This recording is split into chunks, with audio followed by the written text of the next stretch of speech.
Assalamualaikum warahmatullahi wabarakatuh. Selamat malam, teman-teman pendengar semua, rekan-rekan dimanapun rekan-rekan berada. Malam ini saya Fathan, seperti biasa co-host dari Ruang Ide, tapi malam ini saya tidak ditemani oleh co-host Sari karena sedang berhalangan hadir. Tapi tidak apa-apa karena podcast Ruang Ide, obrolan kopi antar teman, terkadang berat, terkadang enteng, tapi penuh dengan ide. Ini kalau tidak salah sudah episode ke-6. Episode ke-6, kita bahas mengenai buzzer, ya, buzzer RP gitu tulisannya, buzzer RP, penyambung lidah siapa. Saya tidak akan mencoba menjadi Najwa Shihab, tapi kalau misalnya teman-teman sudah mengikuti podcast kami dari sebelum-sebelumnya, di sini ada Mas Aji, Mas Aji Prasetyo, budayawan, komikus, aktivis, gitu ya. Ada Mas Iwan Ong Santosa, wartawan senior di Harian Kompas. Ada Ko Hadi yang lagi berusaha untuk closing vitamin-vitaminnya. Ada Mas Narpati, ini pengamat pengamat apa Mas jadinya Mas sebutannya? Saya ya apa istilahnya? Ustadz. Blogger dari tahun 2007 aja lah. Kemarin kan Ustadz nih. Oke. Jangan Ustadz, bukan Ustadz saya. Bukan Ustadz ya. Oke, ya soal buzzer RP ini sebetulnya bukan barang yang baru ya, seperti yang sama-sama kita ketahui nih teman-teman nih, rekan-rekan semua. Jadi menariknya memang istilahnya itu ya bisa dibilang ada, kalau misalnya lagi mendukung yang berkuasa gitu ya, bisa dibilang seperti itu digaet gitu ya. Tapi kalau misalkan yang berkuasanya sudah tidak punya sumber daya, ya udah langsung diacuhkan juga gitu, nggak digaet terus menerus kan begitu. Dan ini sebetulnya bahasan yang sangat penting, menarik ya, karena kedepannya nih gimana nih, apalagi di sini ada Mas Aji ya kan, budayawan seperti itu, habis itu Mas Iwan nih senior jurnalis nih. Ini kalau melihat dari perjalanan media begitu ya, dan kebanyakan kan memang kalau ya saya pribadi juga di Facebook dan sebagainya masih sangat aktif, kecuali di Twitter, karena Twitter there's no point. Cuman ngelihat headline aja. Tapi kalau misalkan di Facebook itu ya kita gimana sih caranya mengenali kalau buzzer itu bukan gitu ya. Kalau misalkan saya sih ngelihatnya, apalagi kalau di Facebook ya, kalau di Twitter kan kurang lengkap tuh profilnya. Kalau di Facebook gampang aja gitu kan. Misalnya ada satu postingan, habis itu pertama dari nama dulu nih, ya kan, namanya tuh udah nggak jelas gitu kan, pakai apalah gitu kan.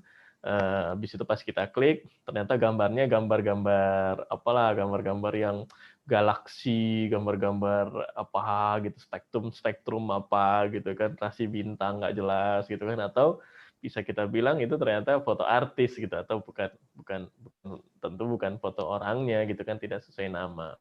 Nah, habis itu kalau saya ngamatin itu dari profilnya, ya kan, dari profilnya itu ya inilah kelihatan kalau dia asal isi gitu kan. Kan kalau misalkan kita yang benar-benar akun kita sendiri, kita kan berusaha gitu ya untuk memenuhi itu ya, paling enggak pendidikan dan sebagainya.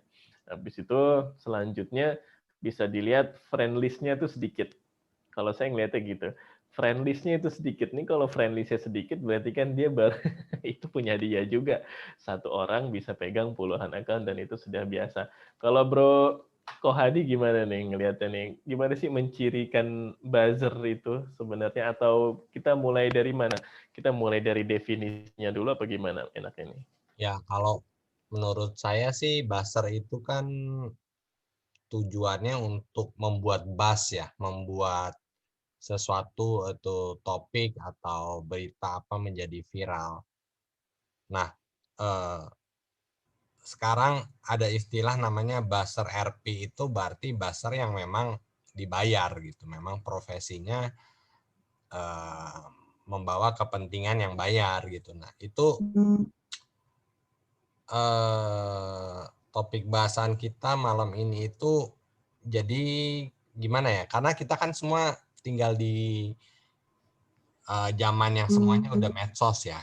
Jadi kita berita, nangkap berita apa semua juga dari medsos gitu. Nah, di satu sisi ada memang istilahnya sebagai warga negara Indonesia, aku lihat perbedaannya kita yang 10 tahun yang lalu itu yang masih istilahnya apatis terhadap berita-berita, terhadap pemerintah. Nah, sekarang aku lihat warga Indonesia tuh udah banyak yang mulai peduli memang terhadap isu-isu sosial, isu-isu pemerintah, pejabat korup lah, KPK segala macam gitu. Tapi di sisi lain juga ini buzzer RP ini nih yang istilahnya menurut aku adalah polusi ya. Jadi dia tuh menyamar seolah-olah membawa pesan kepentingan teman-teman, tapi sebenarnya enggak juga gitu loh. Sebenarnya dia cuma membawa pesan kepentingan yang bayar aja gitu. Gitu sih. Ada yang buzzer yang memang satu orang pegang puluhan akun gitu, istilahnya akun-akun palsu ya. Akun-akun bodong, tapi ada juga buzzer yang memang sekarang udah menjadi public figure gitu. Dan dia terang-terangan mengaku bahwa dia ya memang dibayar gitu, untuk ada yang bayar untuk membawa pesan sponsornya gitu. Gitu sih. Sebenarnya kalau peran buzzer ini bagus kan sebenarnya, misalnya untuk hal-hal yang istilahnya promosi produk gitu kan, untuk apa marketing atau untuk meramaikan apa forum-forum kan gitu ya. Jadi kalau misalnya apa namanya yang sekarang nih ada apa aplikasi baru itu kan Clubhouse gitu kan. Jadi bisa diramaikan di situ kan. Maksudnya untuk yang startup lah atau misalnya kripto gitu kan, kripto. Nah, cuman gimana nih dari Mas Iwan nih sebagai senior jurnalis nih, kalau misalkan begini terus sebetulnya yang dirugikan itu sebenarnya siapa kan gitu ya, maksudnya. Dan mereka ini sebenarnya ya itu tadi, karena kita juga sama-sama tidak tahu siapa yang bayar kan gitu. Karena kalau menurut saya kan Mas, tugas kehumasan dari katakanlah pemerintah gitu ya yang sedang berkuasa itu kan sudah ada ya sebetulnya gitu ya, channel-channelnya atau apa ininya apa seperti Kemenkominfo gitu kan, yang harus juga bisa melaksanakan tupoksinya sebagai kehumasan pemerintah. Ini gimana nih Mas melihatnya Mas? Saya ya, oke. Selamat malam teman-teman, terima kasih Bro Fatan. Kalau saya nomor satu ya mengkritisi buzzer, ya itu tadi. Kan pemerintah tuh punya Kementerian Kominfo, punya juru bicara resmi, semestinya ya literasi dan narasi apa yang ingin dikerjakan pemerintah itu jauh-jauh hari sudah bisa disampaikan oleh saluran resmi.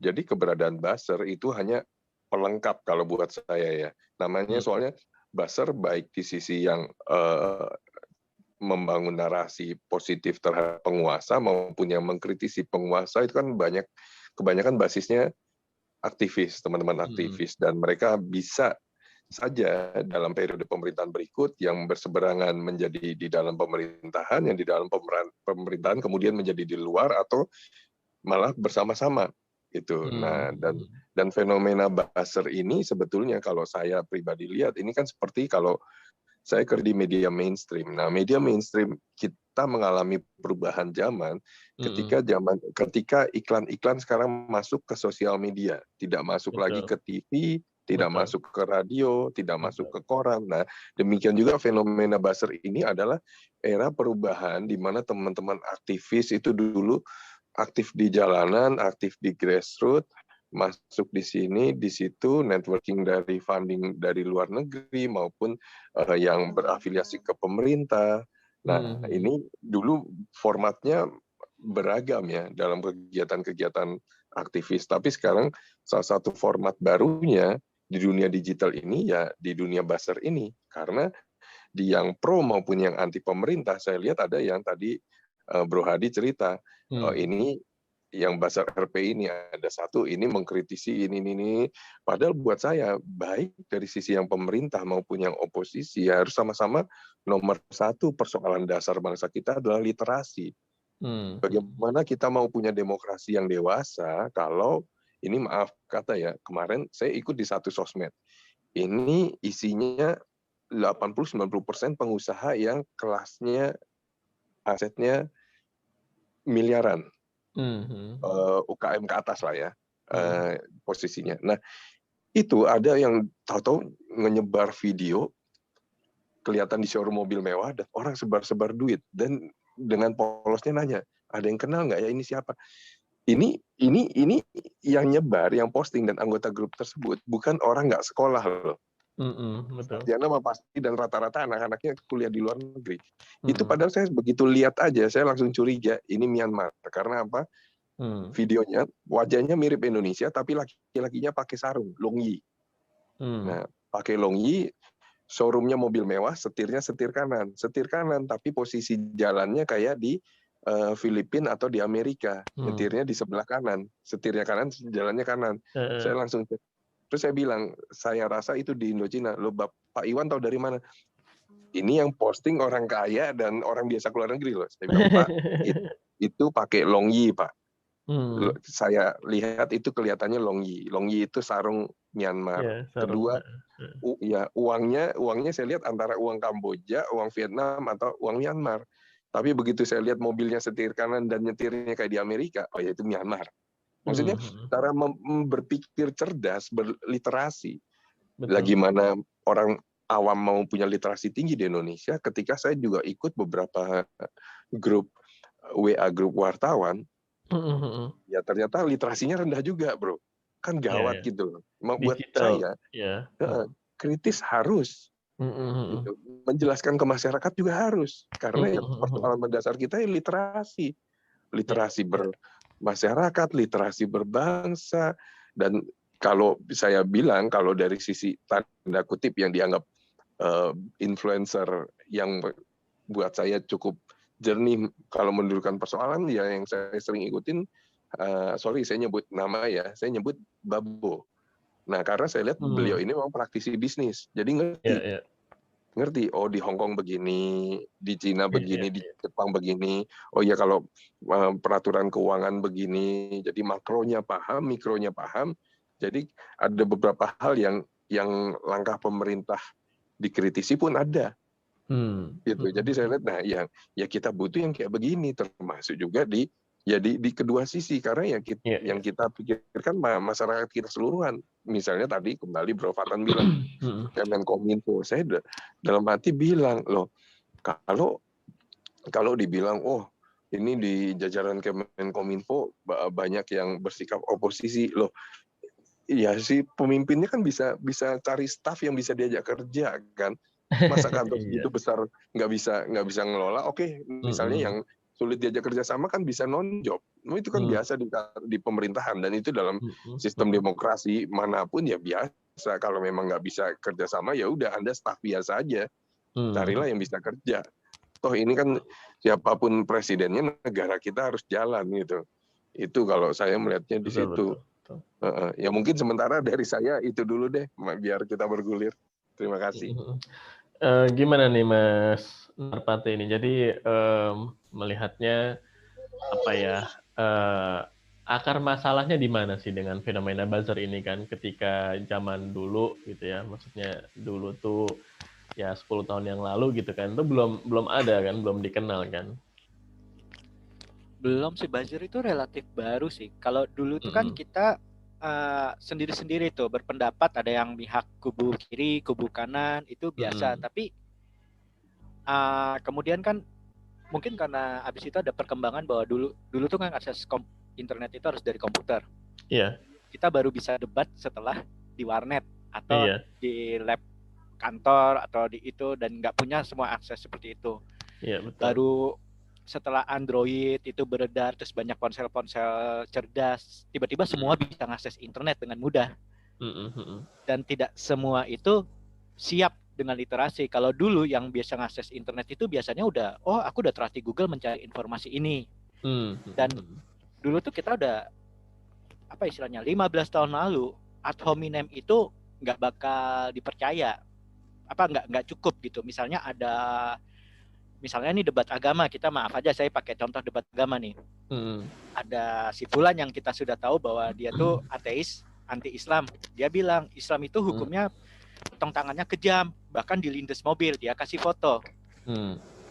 Orang yang Islam dia nggak bakal bilang kamu dasar ateis atau minum gitu, enggak. Dia tuh akan nyari, ini foto sumber dari mana sih, dapat. Oh ini ternyata pertunjukan sulap di Iran. Ketemu dia langsung, kamu kan nyobar hoak katanya ateis cerdas, atau minumnya setelah membaca itu. Tapi nah ini dia yang buzzer itu sebenarnya buat saya nggak terlalu masalah sebenarnya. Buzzer itu ya namanya sebenarnya gini, buzzer itu kan awalnya dari industri untuk mempromosikan produk lewat media sosial. Kalau dia betul. buka industri kan.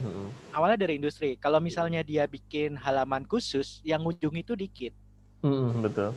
Jadi akhirnya ada orang yang emang linap di percakapan sehari-hari, terus ngebahas pakai tak-tak tertentu. Jadi akhirnya terus dibicarain, iklannya lucu, iklan ini. Awalnya itu dari situ buzzer. Iya.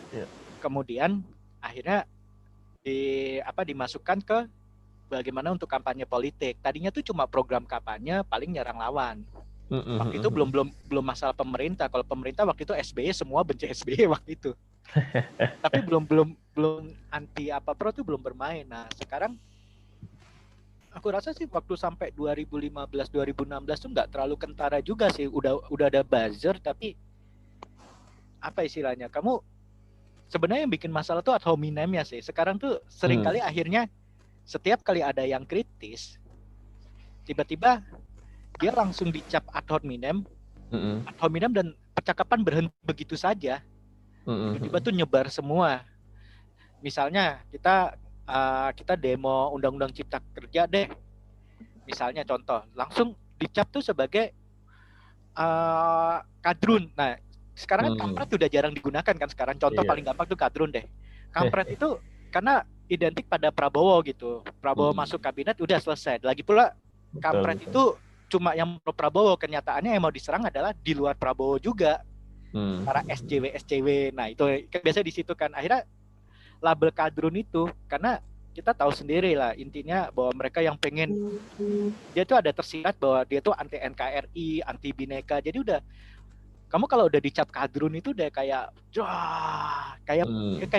misalnya kalau di Orde Baru kita punya label PKI, di sekarang kita capnya kadrun. Nah, itu tuh yang agak nggak suka dan tiba-tiba semua percakapan berhenti.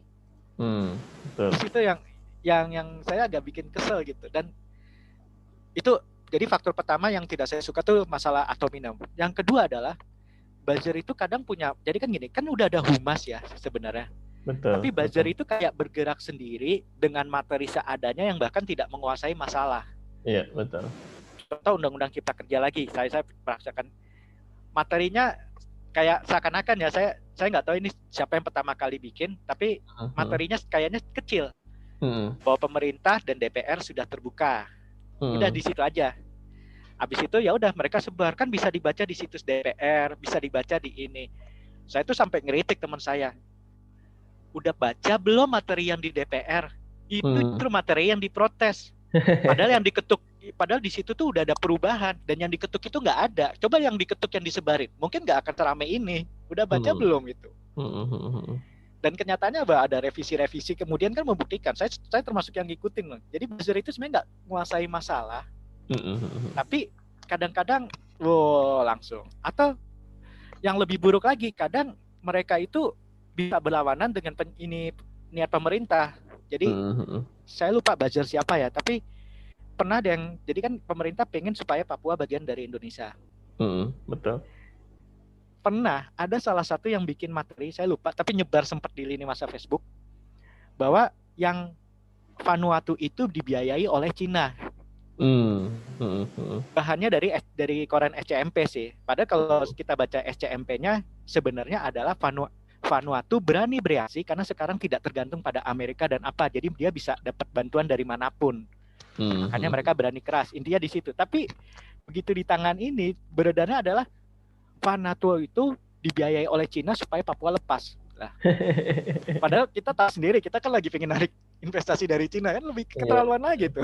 Konyol. Jadi ya itu dua hal yang ku kesali itu. Yang pertama begitu ad hominem, apalagi kadang sampai doxing kan. Berapa kali tuh kasusnya sampai doxing.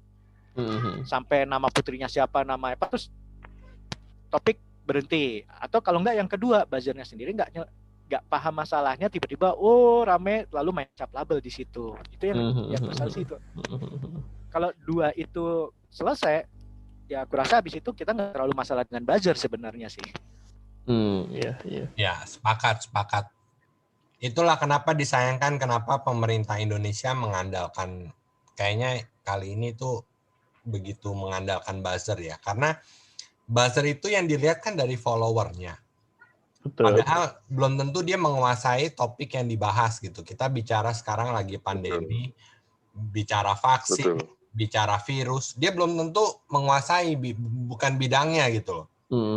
Tapi kenapa diserahkannya ke buzzer gitu, bukan karena resmi pemerintah gitu.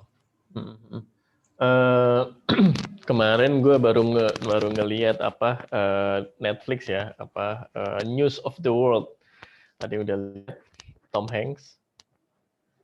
Nah itu di situ lucunya nggak, kalau misalnya di Wikipedia sih ya walaupun dia nggak berani bilang ini sebagai sebagai based on true story seperti itu, tapi News of the World ini memberikan cerita, apalagi Tom Hanks ya. Tom Hanks tuh kalau main kan selalu bikin kita terenyuh ya. Nah, ini dia berperan sebagai veteran perang saudaranya Amerika gitu ya, Civil War. Yang kemudian si Tom Hanks ini perannya namanya Captain Kidd gitu ya, double D, sama ada satu gadis kecil yang dia temukan di jalan. Nah, intinya si Captain Kidd ini atau Tom Hanks ini dia menjadi pembaca berita dari koran-koran yang dia temukan di sepanjang kota yang dia lalui. Maksudnya adalah memang di situ ada satu plot di mana ketika dia ada di satu tempat yang mana semua beritanya itu ada buletin, ada korannya gitu ya. Itu dinarasikan oleh landlord setempat kayak gitu. Landlord, habis itu emang dia businessman gitu ya, dia punya usaha kemarin tuh ceritanya bison dia bantai segala macam, dia jual kulitnya, tanduknya dan sebagainya. Nah, maksudnya cerita di film News of the World ini cukup cukup, kalau misalnya ini based on true story gitu ya, based on true story, wah ini kan memang ya berarti bagaimana cara orang melihat informasi gitu ya. Melihat informasi, habis itu yang berkuasa yang mengontrol informasi, itu semuanya ditampilkan gitu di film tersebut. Dan kalau misalkan kita lihat juga berita ya, maksudnya karena kita bukan di sana, di AS ya kan, di Amerika Serikat itu kan juga sampai sekarang kan juga yang namanya hoax, yang namanya orang-orang yang ya banyak lah gitu, banyak jenisnya gitu kan. Dan sekarang juga lagi seru lah antara pendukungnya Donald Trump yang kemarin sempat ricuh itu.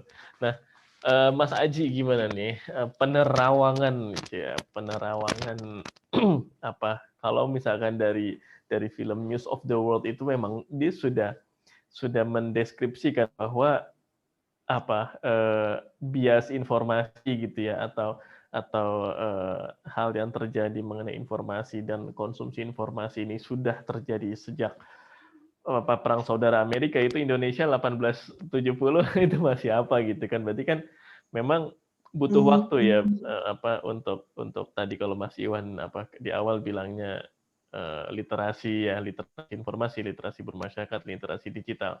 Gimana nih Mas nih terawangannya nih Mas Aji nih? Terima kasih Bro. Juga ini selamat datang ini. Iya Mas Mas Zulham.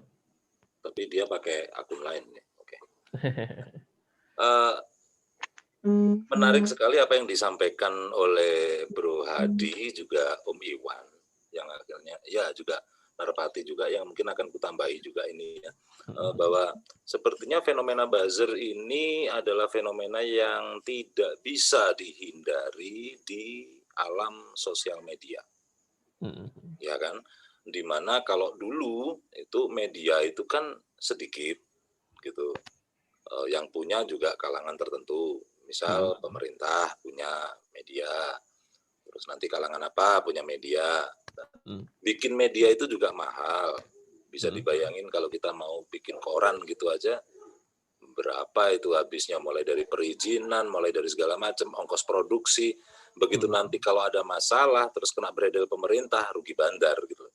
Nah, tapi begitu sudah ada sosial media, bahwa semua individu bisa menjadi media, ini gitu. Ruwetnya mulai di sini. Ditambah lagi media digital, media online itu lebih murah ongkosnya. Ntar kalau ada apa-apa di beredel ya bikin lagi gitu. Nah, sehingga akhirnya ini berita yang sengaja dibikin ngawur itu semakin mudah untuk di launching, baik melalui website berita atau individu-individu. Nah, individu-individu ini bisa buzzer RP atau buzzer tanpa RP gitu loh. Nah, ini yang cukup menarik kan. Bagaimana kalau kita melihat, oh ya seperti tadi Narpati bilang, asik juga itu. Istilah kampret kan sudah nggak ada. Seiring dengan tidak adanya Prabowo dalam pihak oposisi. Nah, tapi istilah cebong kan masih ada gitu. Nah, saya sebenarnya tidak suka istilah cebong, tapi akhirnya saya di jagat sosial media sering bertemu dengan karakter-karakter cebong ini. Misalnya pada saat ada kasus ini pemenggalan yang dilakukan oleh teroris yang di Sulawesi kemarin, ya, itu ada ternyata kalangan yang dalam postingannya menyebutkan bahwa itu bukan teroris, bahwa sebenarnya pemenggalan kepala itu kan sudah jadi tradisinya masyarakat kita. Suku-suku di Kalimantan, Sulawesi, segala macam itu sudah sangat akrab dengan pemenggalan kepala.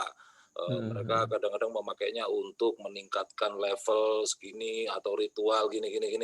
Aku mikir, ya ampun bro, kau bolehlah bela Jokowi, tapi janganlah berlebihan kayak gitu loh. Sampai-sampai hal yang sebenarnya itu fakta gitu loh, bahwa ada aksi terorisme, dibilang kagak ada, sampai-sampai diakal-akalin gimana caranya itu tidak ada. Nah, ini kan parah ya.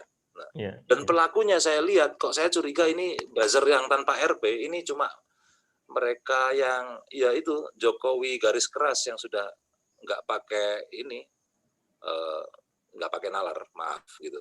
Nah, saya jujur saya pernah jadi pendukung Jokowi gitu. Mungkin sampai sekarang saya masih mengagumi beberapa kebijakan Jokowi. Tapi kalau ada yang nggak benar kan kita juga ngeritik gitu. Gitu. Jadi jangan sampailah kita jadi tidak objektif hanya gara-gara itu. Nah, kembali lagi istilah buzzer itu kan kalau dalam bahasa Inggris itu kan artinya dengungan ya. Pendengung. Nah, di mana itu akhirnya memang sangat efektif gitu. Kalau kita lihat ya, mungkin yang pernah lihat bagaimana para serdadu itu dilatih dalam latihan tentara gitu. Ada kondisi di mana mereka sudah sangat kecapean di siang hari yang sangat panas, memakai helm yang dari baja itu. Nah, terus mereka waktu disuruh jongkok satu persatu itu dipukul, diketok-ketok gitu ya, diketok-ketok helmnya pakai tongkat besi sehingga menjadi berisik kan. Saat diketok-ketok itu sambil ditanya-tanyain, namamu siapa, asalmu dari mana, gini, tapi sambil diketok-ketokin gitu. Efeknya adalah si serdadu jadi bingung mau jawab gimana, gitu. Sampai-sampai ada yang langsung siap tidak tahu, gitu. Ditanyain nama tidak tahu, gitu. Saking kacaunya posisi dia saat itu. Nah, sepertinya inilah yang diharapkan dari buzzer. Jadi berita itu harus muncul sesering mungkin, berseliweran, sehingga orang itu sampai bingung ini sebenarnya benar atau benar gitu loh. Nah, karena pihak oposisi konon memakai jasa buzzer, pemerintah pun akhirnya menganggap kalau pakai jubir doang, kalau pakai Menko Info doang, mungkin nggak cukup. Tren ini harus diikuti. Maka muncullah buzzer. Nah, pertanyaannya buzzernya pemerintah itu yang bayar siapa? Nah, kasus yang pernah saya lihat, misal Ninoy Karundeng ya, boleh kan saya sebut nama ya? Gitu. Di saat ini kasus gimana anak-anak anarko sindikalis dikejar-kejar, dianggap bertanggung jawab atas kerusuhan apa gitu. Padahal kalau kita Jakarta, lihat, ya kita lihat loh mereka itu coret-coret, iya gitu loh. Itu salah satu cara mereka, itu senjata mereka dalam menyampaikan perjuangan, yaitu coret-coret gitu loh. Nah, soal akhirnya di salah satu YouTube channel YouTube saya itu saya bahas itu, maksudnya kok bisa pemerintah, apalagi aparat di sini ya, aparat pemerintah memandang si anarko ini terlalu berlebihan, dianggap sangat berbahaya. Nah, begitu saya sempat baca postingannya Ninoy Karundeng, saya baru sadar Ninoy itu memakai istilah anarko itu jauh lebih berbahaya daripada komunis. Jauh lebih berbahaya daripada teroris. Nah, jadi Ninoy Karundeng dalam tulisannya menyebutkan anarko itu jauh lebih berbahaya daripada terorisme atau teroris yang kita kenal selama ini. Saya mikir, ya ampun bro, mereka cuma coret-coret tembok, teroris itu ngebom gereja, ngebom bangunan segala macam, ngebom polsek. Kok bisa dibilang lebih berbahaya daripada lebih berbahaya daripada teroris? Ini kan dari bahasanya kelihatan, oh ini buzzer satu ini kayaknya indikasinya yang bayar polisi. Entar dari TNI ada lagi, jangan-jangan gitu. Entar dari mana lagi? Dan mumpung ada Zulham, aku bilang mungkin di NU juga ada gitu loh. Masing-masing buzzer ini berpihak pada pemerintah, tapi dengan narasi yang berbeda-beda sesuai dengan kapasitas mereka. Gitu. Nah, ini yang membuat akhirnya dari pihak pemerintah pun rancu akhirnya. Sama-sama buzzernya pemerintah, tapi caranya bernarasi bisa tabrakan. Nah, gitu. Sama seperti yang tadi Bro Hadi bilang bahwa buzzer itu akhirnya ada yang populer secara pribadinya ya, menjadi seleb tweet segala macam. Nah, ini juga yang cukup berbahaya, seperti yang terjadi pada Permadi Arya kemarin gitu loh. Jadi seandainya dia itu berpihak pada ini misalnya berpihak pada kesetaraan atau pluralisme segala macam, kan akhirnya banyak yang menyukai dia karena dia terkenal berani mengkritik garis keras kayak gitu. Nah, pada saat dia kepleset omongan, para pengagumnya itu ngotot dia harus tidak salah. Akhirnya narasi-narasi pembelaan dari para pengagumnya ini malah justru lebih liar daripada Permadi Arya sendiri gitu.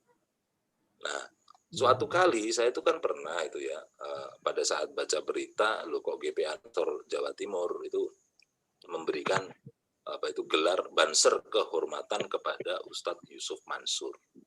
Nah, kaget saya. Iki kepentingan iki opo? Yusuf Mansur kan juga bukan ustadz yang bersih-bersih banget dalam tanda petik ya di sini ya. Dia sering bermasalah dengan yaitu bisnis-bisnis dia begitu. Maksudnya nggak ada figur yang lebih baik? Banyak kok gitu. Ini ada apa ini GP Ansor Jawa Timur? Nah, saya kontaklah teman saya yang memang aktif ngurusi GP Ansor Jawa Timur, saya protes, tak ajak tukaran gitu, tak ajak debat malam itu. Tapi teman kita ini menampar saya dengan sebuah pertanyaan balik yang saya juga tidak menduga. Dia bilang gini, kalau menurut sampean, Ustadz Yusuf Mansur aja nggak pantas sebagai Banser Kehormatan, apalagi Permadi Arya. Nah, di sini saya langsung sadar, ini memang gayanya orang NU itu kan gini, mengkritik dengan sangat halus gitu loh. Nah, jadi ini kritikan GP Ansor Jawa Timur kepada GP Ansor Pusat, saya yakin begitu akhirnya kesimpulannya. Nah, ya, sebenarnya Permadi Arya ini kan adalah salah satu contoh ya fenomena bagaimana para buzzer ini akhirnya bisa saja bikin masalah sendiri yang akhirnya juga membuat repot pihak yang harusnya dibela, dia dukung dan dan melindungi dia gitu. Mungkin itu dulu dari saya. Teman saya yang saya ajak berantem itu sebenarnya Zulham. Jadi mumpung Zulham datang ya mungkin dia bisa jelasin sendiri lah. Jadi, Mas Zulham udah standby ya? Sudah standby. Iya, jadi apa namanya? Ini kan judulnya Buzzer RP gitu kan, penyambung lidah siapa seperti itu ya. Nah, gimana nih, Mas nih melihatnya nih? Ini situasi yang sudah saya diskusikan dengan Mas Aji beberapa setahun lalu, Mas Aji mungkin atau 2 tahun lalu kayaknya ini. 3 tahun bro, 2017 bro. Oh iya, suwe Mas. Begini, konstelasi politik dan gaya-gaya komunikasi presiden ini kan terus berubah dinamis, orang-orang baru bermunculan, dinamika sosial media sedemikian riuhnya. Kebetulan hari ini saya ini tadi pinjam akunnya ketua GP Ansor, BW Ansor Gus Syafiq, karena waktu rapat ini tadi mohon maaf saya terlambat. Di Jawa Timur ini adalah pusatnya gerakan NU. Maka jika berbicara tentang gerakan-gerakan yang berbasis sosial media pun saat ini NU Jawa Timur dan GP Ansor Jawa Timur ini masih saya yakin menjadi rujukan nasional. Dan sikap kami sangat tegas terkait dengan informasi yang lagi booming sekarang ini tentang Permadi Arya misalnya. GP Ansor Jawa Timur tegas garisnya bahwa selama ini kita tidak pernah memandang Permadi Arya ini adalah representasi dari kepentingan Ansor maupun Banser. Karena ini lembaga yang bagi kami sangat istimewa, menuju ke proses keanggotaan saja ada apa namanya seleksi yang ketat, nanti ada pelatihan-pelatihan, dan ini organisasi yang ideologis berjenjang, strukturnya jelas. Dan sejak dulu memang ini sikap yang sudah sangat tegas kami sampaikan. Nah, terkait dengan perkembangan buzzer-buzzer ini, kebetulan sebagai orang yang ada di dunia ini, saya sendiri boleh dibilang salah satu buzzernya Pak Jokowi, karena memang itu kerjaan saya dan tim beberapa bulan lalu. Di satu tempat kami di briefing terkait dengan isu-isu strategis yang harus kami sampaikan di sosial media, dan saya dengan bangga melakukannya karena ketika itu kepentingan yang kami usung adalah kepentingan yang kurang lebih saat ini masih dijalankan oleh Pak Jokowi. Jadi masih sesuai koridor lah Pak Jokowi. Nah, dalam konteks pemenangan, apa yang terjadi sebelum seseorang ini memenangkan kontestasi politik dan setelah memenangkan kontestasi politik ini sangat dinamis. Hari ini kita menyaksikan bahwa orang-orang yang dulu ada di belakang Pak Jokowi ini mulai terpecah belah. Ada yang karena positioning, ada yang karena ini. Nah, termasuk juga buzzer-buzzernya.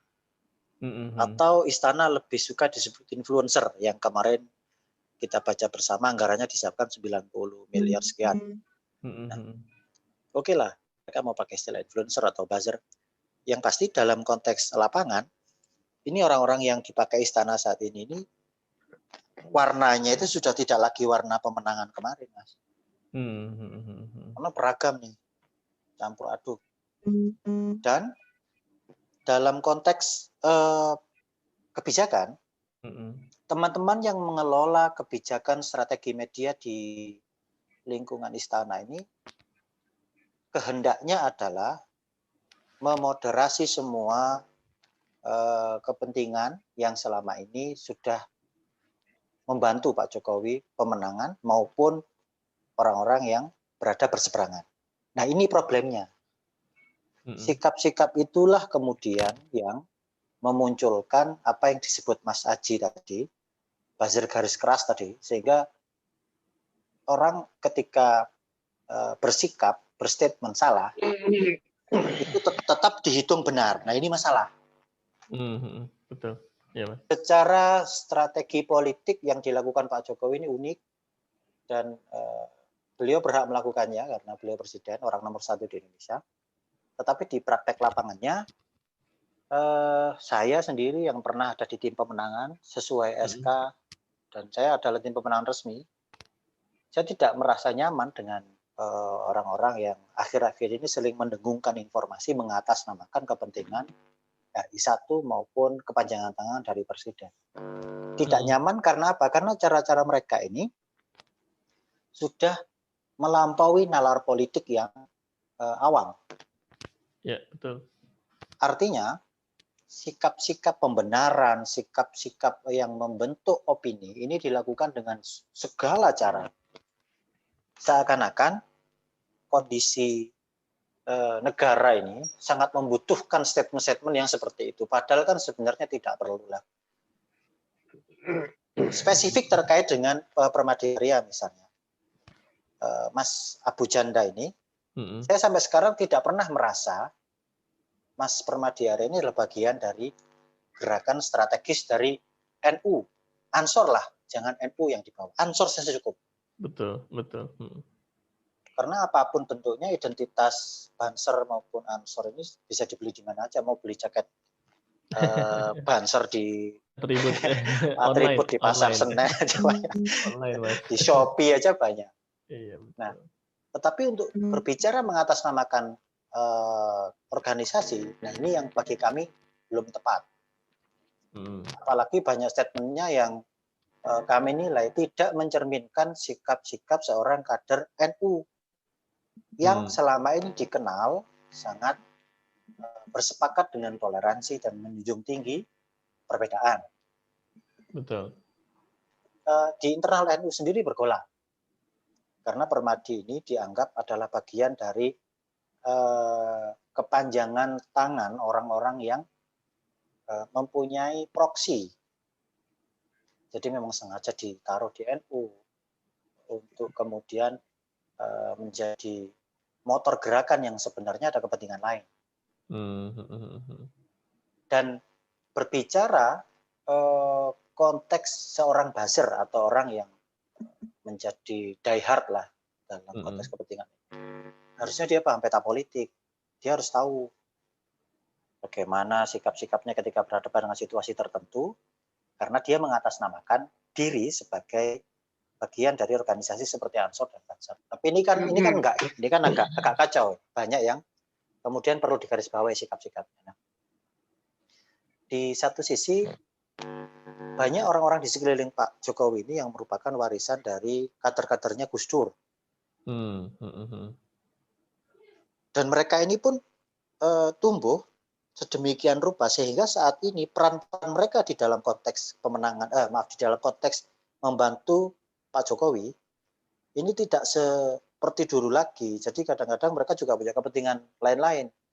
Maka berbicara siapa di balik orang-orang yang mengklaim dirinya sebagai buzzer, taruhlah Denny Siregar misalnya atau Permadi Arya lah. Saat ini yang kami pahami ini justru rancu. Saya sebagai tim kampanye aja nggak sepakat dengan kehadiran mereka. Belum kalau misalnya saya pakai jaket NU atau Ansor. Mereka seakan-akan terus-menerus menggunakan kami sebagai backup terhadap segala statement mereka. Kurang lebih begitu sih, Mas.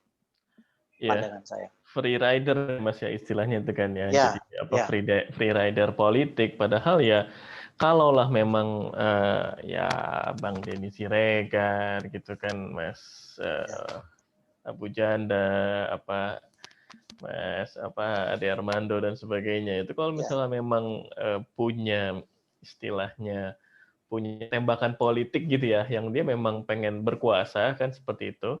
Nah mungkin juga nggak akan jadi kayak gini kan langkah-langkahnya gitu kan, ya mending masuk partai politik sekalian begitu ya. Dan saya juga sepakat Mas dengan kemarin yang fenomena Abu Janda ini ya, saya sih cuman mikirnya kasihan sekali dari para sesepuh-sesepuh gitu ya, kiai-kiai ya kan, habis itu ibu-ibu fatayat gitu ya, pengurus gitu kan, yang udahlah mereka namanya tidak diketahui orang gitu ya, tidak didengar, tidak punya akses ke sosial media gitu ya.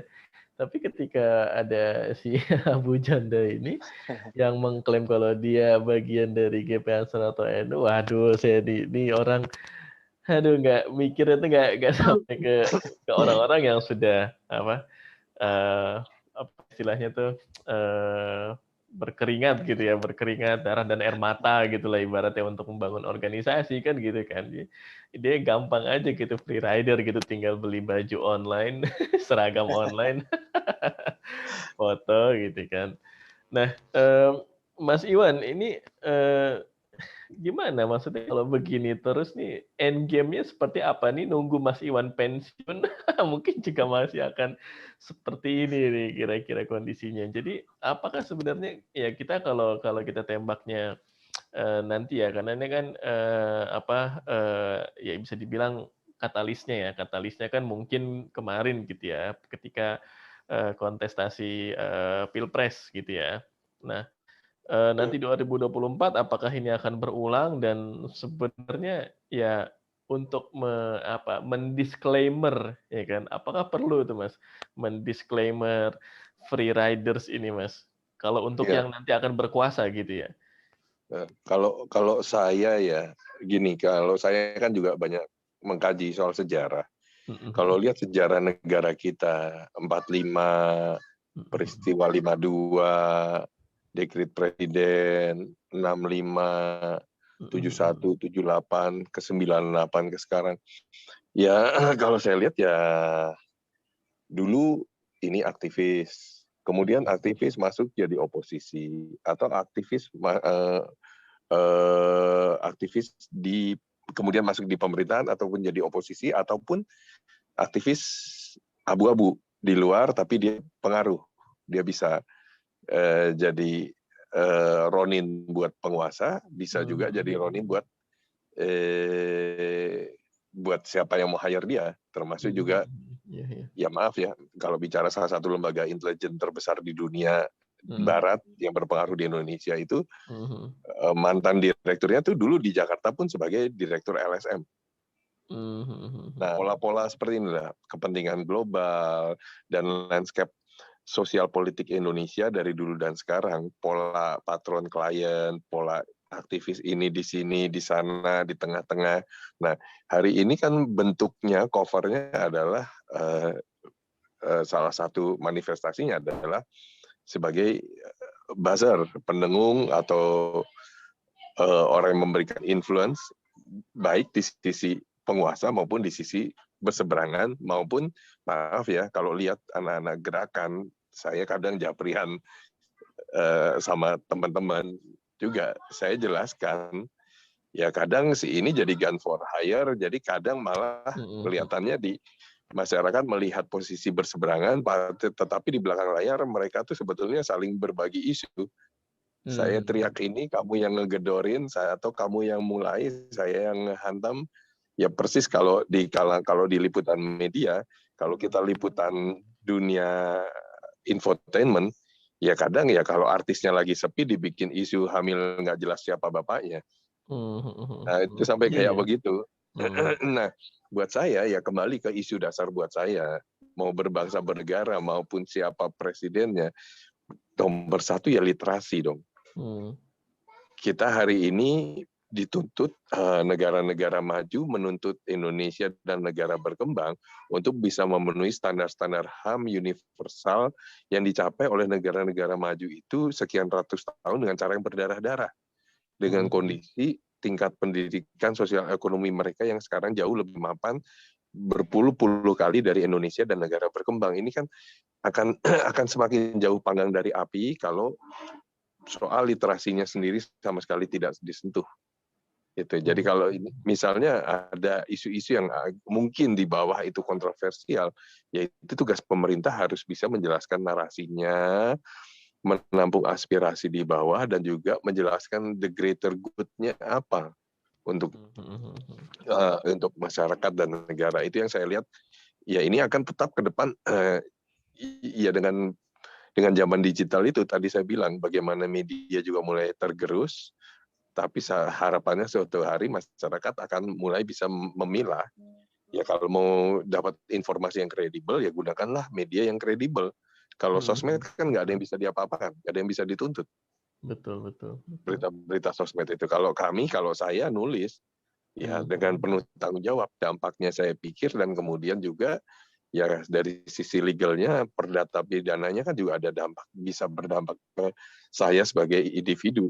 Itu sih Bro Fatan sementara. Betul, ya. Terima kasih. Iya, jadi memang ini ya Mas Iwan dan mas yang lain di sini ya, kalau kita ngomongin literasi nih, kita kan belum bahas nih di ruang ide ya, mungkin ini perlu satu episode sendiri, karena yang menariknya Mas Menteri Pendidikan gitu ya. Kalau lah kita memang mengambil ranah gitu ya, ranah literasi digital itu juga bukan hanya tugas dari istilahnya tupoksi Kementerian Informasi dan Informatika seperti itu kan. Tetapi juga pasti banyak menjadi domain Kementerian Pendidikan gitu ya, Mas ya. Jadi kalau misalnya dari sekolah seperti itu nggak digalakkan begitu. Apalagi corona seperti ini, tidak ada terobosan terkait hal literasi digital. Wah, ini bisa bisa kemana-mana nih generasi nanti ini. Gimana Ko Hadi? Ada yang mau diguyur lagi? Saya boleh nggak, mumpung ada orang NU di sini? Oh siap, Mas Narbati, monggo langsung aja. Mas Zulham, ini sebenarnya masalahnya sih udah selesai ya, karena kan kemarin, jadi kemarin itu saya jujur aja agak kesel ke Permadi Arya itu. Sebenarnya bukan masalah gini, kadang kita bertindak rasis itu nggak kepikiran kita mau rasis, cuma lagi ejek-ejekan kadang terlontar. Itu sebenarnya hal yang biasa. Cuma yang saya sesalkan tuh kan kemarin beliau itu tahu salah tapi tidak minta maaf, dan itu didiamkan selama sebulan. Akhirnya setelah dipanggil polisi baru dia ke tempatnya Pak Natalius Pigai. Cuma yang saya sesalkan tuh dari NU itu kebanyakan justru membahas kasusnya Permadi Arya itu dari masalah Islam arogan. Paling ya kayak Mbak Alisa Wahid itu juga ngebahas dari rasisnya. Di situ yang saya agak, seharusnya kan NU tuh juga ngebahas yang itu juga gitu loh. Kenapa cuma Islam arogan? Jadi kesannya kayak NU itu cuma ini Islam doang yang diprotesnya. Itu yang saya kemarin tuh nggak srek. Sih Mas. Gimana Mas Zulham? Siap. Sebenarnya ruang-ruang NU untuk memberikan statement ini luas. Tetapi kadang-kadang teman-teman media ini lebih suka untuk memfasilitasi statement dari tokoh-tokoh yang mainstream, sudah mainstream dari kalangan NU. Kalau berbicara NU, yang ngomong pasti dulu Ketua Ansor, yang sekarang Pak Menteri Agama. Nah, kalau berbicara NU yang lebih senior lagi, nanti ada ruangnya Yai Said Agil. Kalau berbicara NU yang Gus Durian, nanti ada ruangannya Mbak Alisa Wahid. NU politik ada lagi. Nah, dalam konteks kemarin ini, sebenarnya kami di NU secara gerakan ini sudah jauh-jauh hari sudah memberikan banyak tanggapan, banyak sikap terhadap apa yang sudah dilakukan manuver-manuvernya Mas Permadi Arya alias Abu Janda ini. Tetapi ruang-ruang kami ini kan kemudian konteksnya tidak terfasilitasi dengan baik karena dengungan dari apa namanya Mas Permadi Arya buzzingnya ini istilahnya ini sudah sangat mendominasi di ruang-ruang publik sehingga statement-statement kami ini menjadi ditelan oleh informasi yang kontra dengan pendapat kami. Nah, kemarin itu saya harus mengklarifikasi bahwa NU sebenarnya tidak bersikap. Yang bersikap adalah gerakan-gerakan underbaunya. Ansor misalnya. Di media yang ngomong adalah teman saya, Habib Mahdi. Di media ini kan salah satu yang di ILC ditampilkan kemarin kan statementnya Habib Mahdi. Habib Mahdi ini ketua Cyber Ansor Jatim. Ketua saya di Cyber Ansor Jawa Timur. Nah, ini yang sangat kontra, memberikan ruang-ruang kontra opini terhadap sikap-sikap Abu Janda. Tetapi ruang-ruang Habib Mahdi ketika memberikan klarifikasi di TV One maupun di pernyataan yang diberikan di ILC yang itu dipotong. Gitu. Ya. Ada banyak esensi luas sekali yang kemarin karena saya mendampingi waktu direkam itu.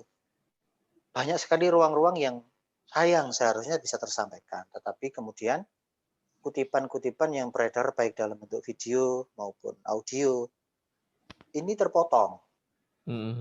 Jadi saya harus klarifikasi bahwa fokus kami sebenarnya tidak hanya pada konteks sikap Permadi Arya terhadap organisasi maupun terhadap gerakan Aswaja An-Nahdiyah, bukan.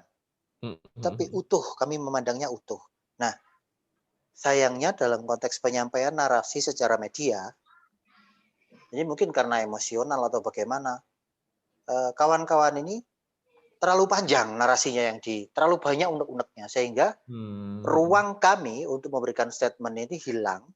Hampir separuh, banyak yang nggak tersampaikan itu. Persoalan yang kemarin ini cukup mengemuka, persoalan terkait dengan statementnya Permadi Arya yang sangat rasis terhadap Bang Natalius Pigai, itu menjadi concern kami. Dan pernyataan-pernyataan resmi tokoh-tokoh kami sudah terwakili sebenarnya ketika media mau atau memberikan ruang. Sayangnya ruang-ruang ini kemarin ini sempat tidak optimal karena pengantar dari kami mungkin terlalu banyak. Problemnya Permadi Arya kan banyak masalahnya dengan NU. Sering dia dikontra opini oleh para kiai kita, tetapi kan kemudian ruangan-ruangan itu tidak sampai. Nah, ketika panggung kemarin ini ada, semua unek-unek keluar semua ini jadinya. Sayang, yang ditangkap publik malah kemudian Islam arogan itu angle-nya. Ini sebuah hal yang tentunya menjadi evaluasi bagi saya, tokoh-tokoh muda NU lain-lainnya, agar komando di dalam memberikan statement nanti akan kami perbaiki karena ya kami akui apapun bentuknya, apapun alasan yang kami sampaikan, media menangkapnya itu dan publik menerjemahkan begitu. Tapi saya tegaskan bahwa NU secara struktural sampai hari ini belum memberikan pernyataan. Yang bergerak ini hanya kami di Ansor, di Gus Durian, dan ini pasukan-pasukan NU yang lapangan lah. Dan kami merasa tidak perlu para kiai itu berstatement menangkapnya. Mas, Mbak Alisa Wahid itu berarti kemarin mewakili Gus Durian ya? Betul. Karena kemarin kayak frame-nya adalah Mbak Alisa Wahid seorang gitu. Betul. Juga disayangkan. Betul. Di NU ada segmentasi statement, Pak. Jadi memang NU ini luas karena yang istilahnya NU ini kan kepanjangannya nunut urip kan begitu. Jadi yang ikut hidup di NU ini berbagai macam. Tapi yang paling kenceng biasanya teman-teman Ansor karena di depannya ada GP Ansor. Ini Grand Prix. Jadi kan kita kan diajak balapan ini kenceng-kencengannya itu. Bisa. Itu mungkin, Mas.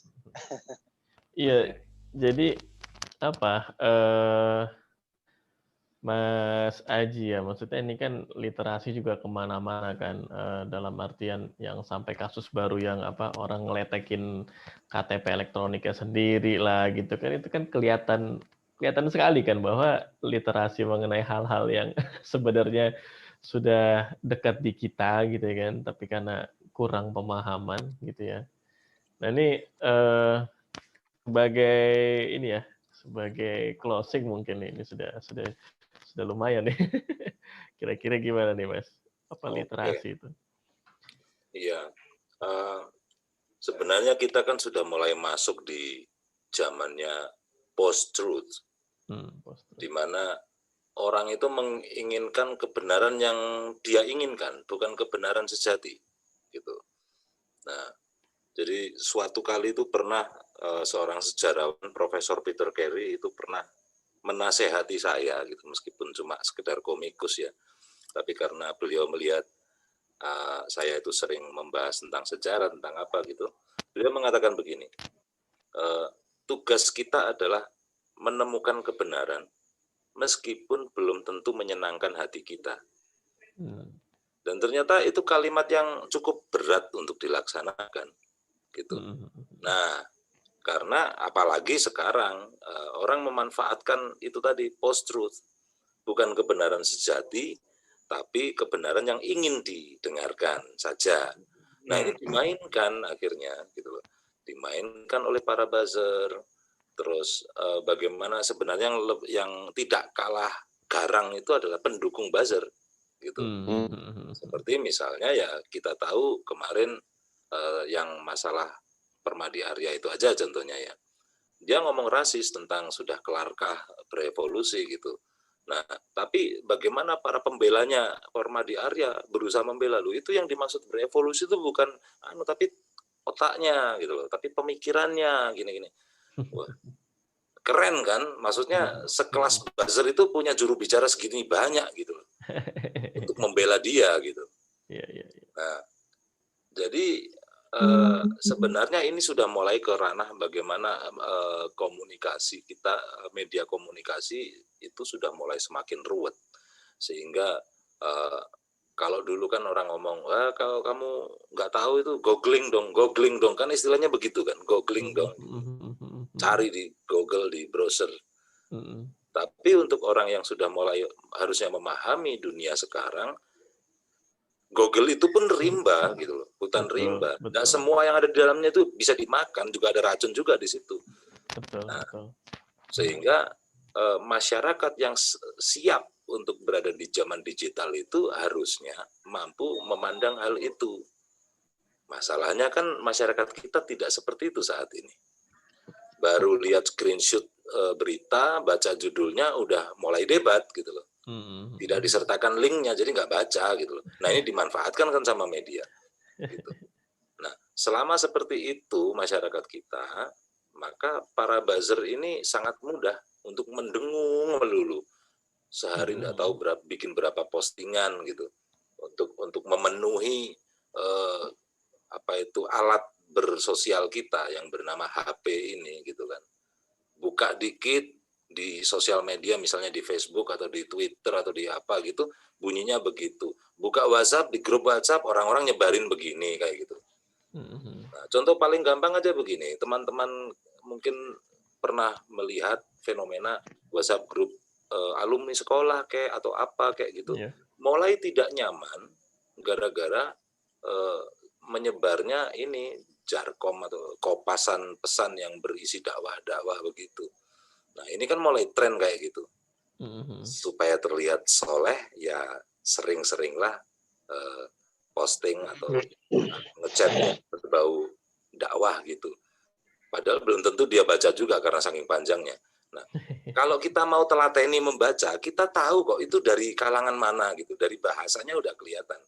Kasarannya ngene, iki nek saka ulama NU nggak mungkin lah bahasannya kayak ngene gitu loh. Nah, gitu. Nah ini menjadi tren dan itu dalam kehidupan kita itu selalu kita temui. Kita buka grup WhatsApp ketemu itu, kita buka Facebook ketemu itu. Nah, jadi buzzer RP itu terbantu oleh buzzer yang tidak RP. Nah, yang jumlahnya kayaknya jauh lebih banyak. Ini yang berbahaya sebenarnya. Dan seharusnya kita sebagai masyarakat yang kebetulan masih hidup juga di era digital, kita harus siap dengan itu. Kita harus siap dewasa di era digital. Gitu kira-kira kalau dari saya sementara, Mas. Sepakat sama Mas Aji. Kita hidup di era digital ya mau nggak mau ya harus siap. Perlu kita ketahui juga di era digital ini ada mata uang currency yang baru. Namanya follower. Jadi orang bukan dilihat dari titelnya, bukan dilihat dari keahliannya, tapi dilihat dari jumlah followernya. Betul. Itulah makanya yang seperti Mas Iwan bilang tadi, literasi itu memang menjadi sangat penting ya. Meskipun kalau dialog pribadi antara aku sama Mas Iwan, aku sering debatin bahwa belum tentu orang yang nggak bertitel nggak ngerti gitu loh. Karena sekarang kan apa-apa bisa di Google gitu, apa-apa kita bisa riset sendiri gitu. Cuman dalam konteks ruang pribadi memang kita nggak boleh ngejudge orang. Oh lu emang lu dokter, kok lu ngerti obat-obat corona gini minum apa kalau sakit corona gini? Ya nggak harus dokter, gue kan bisa Google bro gitu kan. Tapi kalau dalam konteks ruang publik ya memang seperti Mas Iwan bilang tadi, kalau media-media besar itu untuk jadi wartawan tidak mudah gitu loh. Harus kuliah dulu 4 tahun, harus di training dulu gitu kan. Ada barnya yang harus dilewati. Sedangkan buzzer itu dia kan cuman yang penting followernya banyak. Gitu. Jadi belum tentu menguasai, itulah yang aku rasa tantangan zaman kita saat ini ya. Bro, aku ada cerita menarik ini, anggap aja anekdot, tapi ini sebenarnya kisah nyata. Lumayan buat lucu-lucuan. Ini pengalaman waktu kemarin aku di Jogja ya. Iya. Gitu. Nah, jadi aku tuh tinggal di daerah Gamplong. Gamplong itu pelosok banget gitu. Iya. Jadi kita masih bisa nemu tanah yang per meter persegi masih ratusan ribu di situ. Bisa kamu bayangkan kan seberapa pelosoknya itu. Nah, di belakang rumah yang ku kontrak itu ada pengrajin ini, apa itu, tenun. Gitu.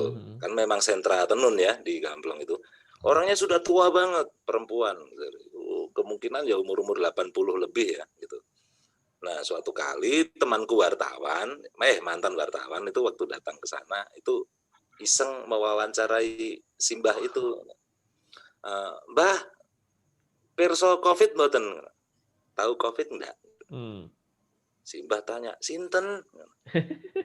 Siapa? Covid lari pundi? Orang mana gitu. Gitu. Jadi, itu sudah aku udah cekiki gitu ya, cekikian gitu. Terus dijelasin sama temanku, nek corona.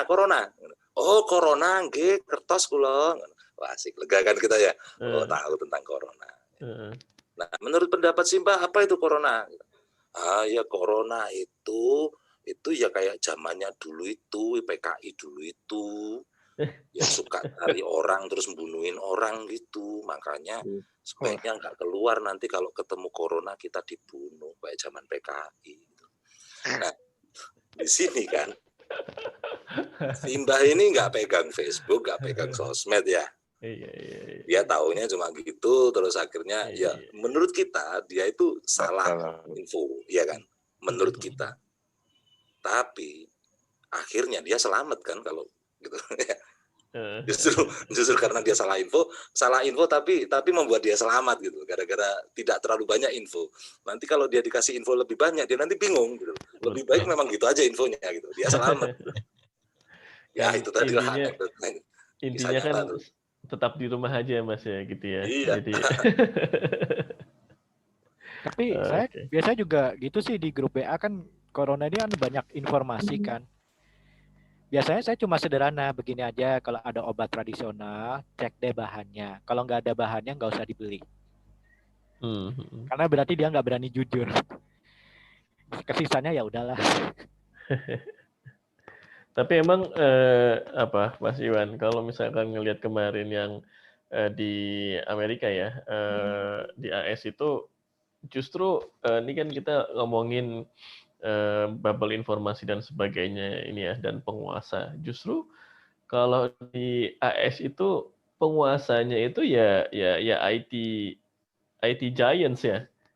Gitu ya. Jadi sampai Donald Trump kemarin rame-rame di-ban di berbagai macam platform itu apakah karena memang ya platform-platform itu bukan punya orang Indonesia begitu ya, sehingga untuk melakukan hal yang sama seperti yang mereka lakukan kepada Donald Trump itu tidak bisa dilakukan atau seperti apa gitu. Karena kan kalau misalnya sudah perusahaan perusahaannya yang memban seseorang itu kan berarti kan sudah di luar tanda kutip di luar penguasa kan seperti itu ya.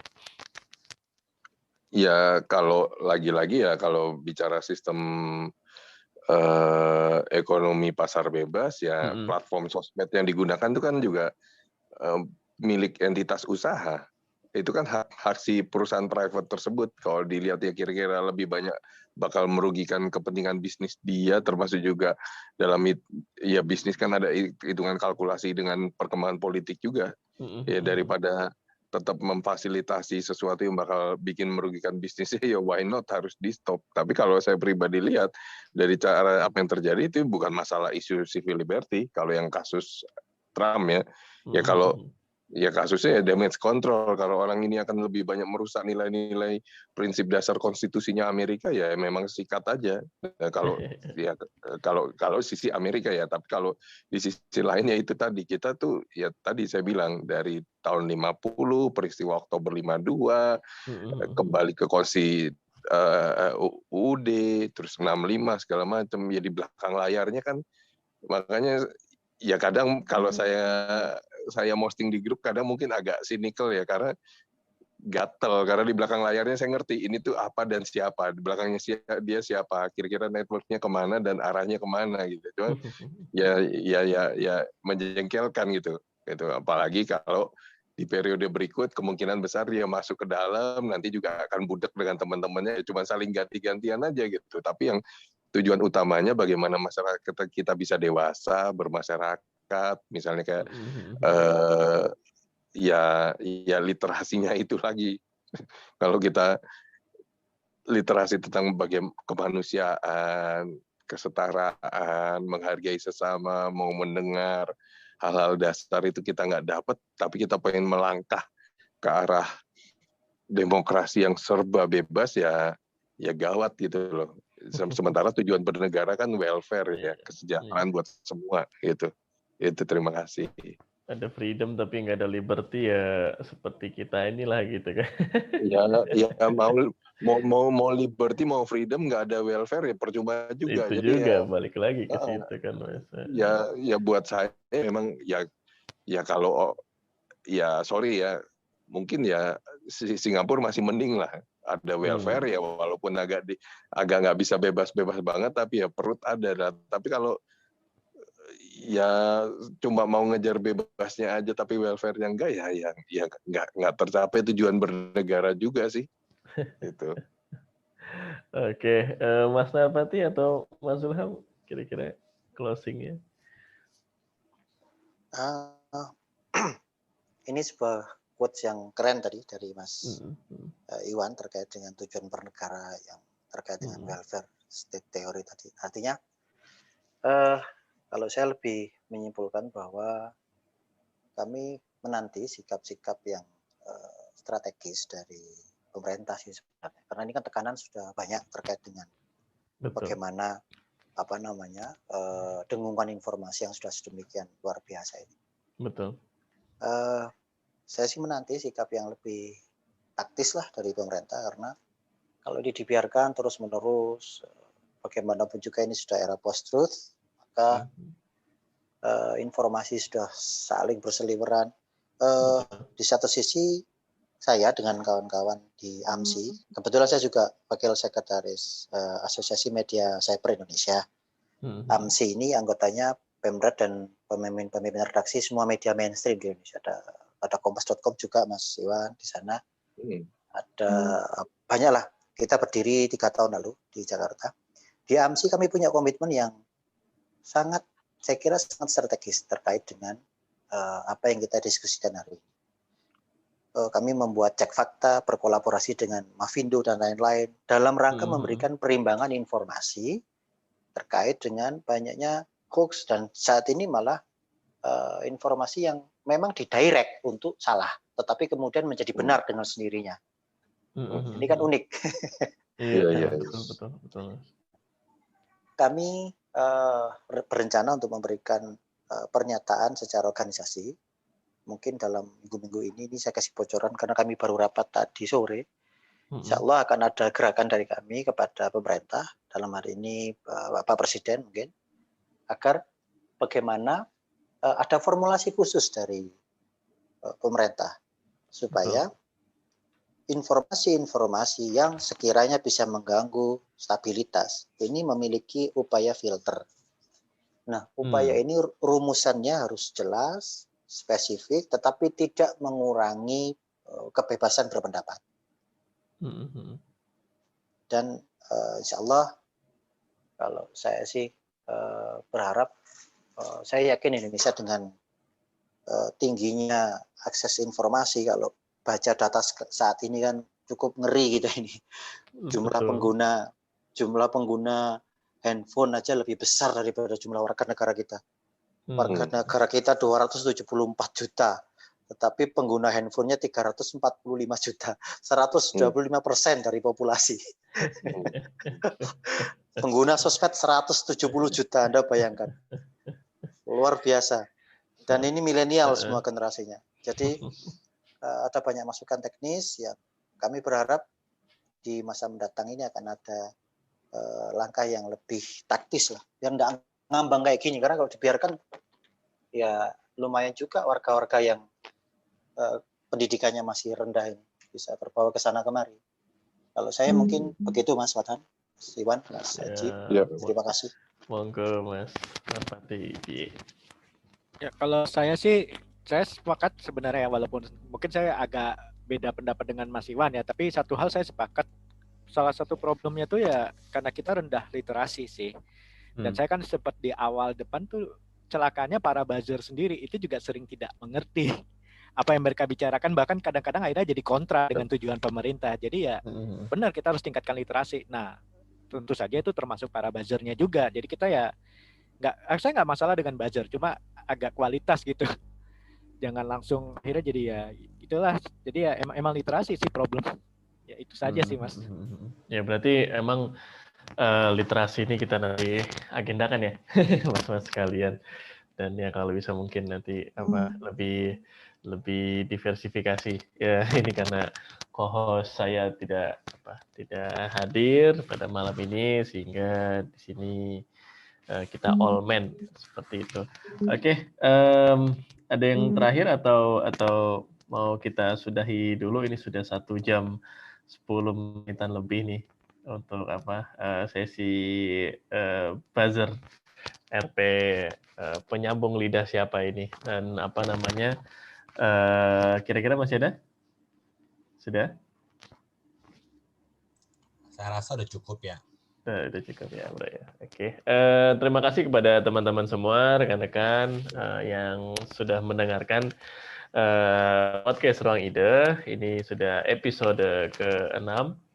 Dan sampai jumpa di episode-episode berikutnya, dan tunggu rilis-rilis atau produk-produk kami dari Ruang Ide yang lainnya, karena kita sedang membahas semacam buletin, tapi tentu bukan buletin cetak begitu ya, atau kita sedang membahas mengenai mengerampai dari isu-isu yang pernah dibahas di Ruang Ide seperti itu. Oke. Saya Fathan sebagai co-host. Kita sudahi untuk sesi kali ini. Terima kasih Mas Aji, Mas Iwan, Bro Hadi, Mas Marpati, sama Mas Zulham atas waktunya, sudah cukup larut malam. Assalamualaikum warahmatullahi wabarakatuh. Waalaikumsalam warahmatullahi wabarakatuh.